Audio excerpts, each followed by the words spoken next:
I'm Stephen, I'm 53 years old, and I had a really bad date.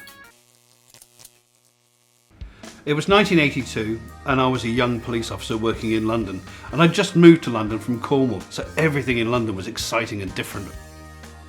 One day, I had to take a prisoner to hospital, and while I was there, I met this most extraordinary nurse.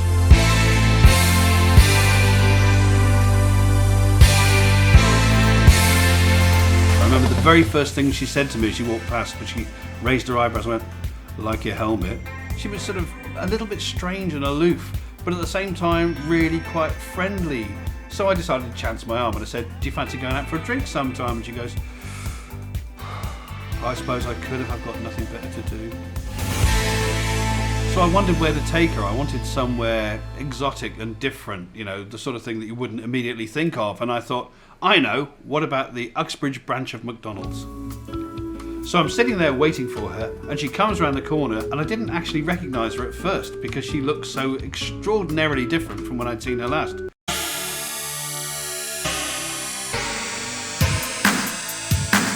She looked amazing, scary but amazing. But anyway, she came over, sat down and said something like, "Oh, so you turned up then?"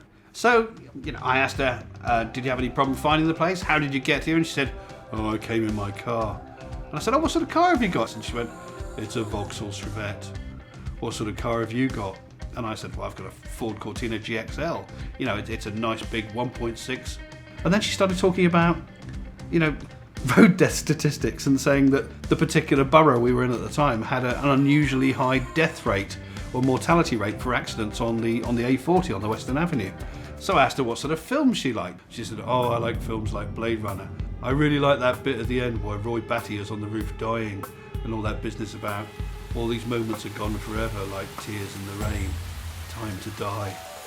And I'm suddenly starting to think to myself, this is a bit weird. Anything I'm saying to her, she's somehow bringing round to death. And she just looked at me and said, "So do you see lots of dead bodies then?" I said, "Well, yeah, you do see a few." And she said, "Oh, we don't see many dead bodies in casualty. They get wheeled away as soon as they die." And then all of a sudden she leans into me and she says, "Have you got access to the mortuary? Can you get hold of the keys?"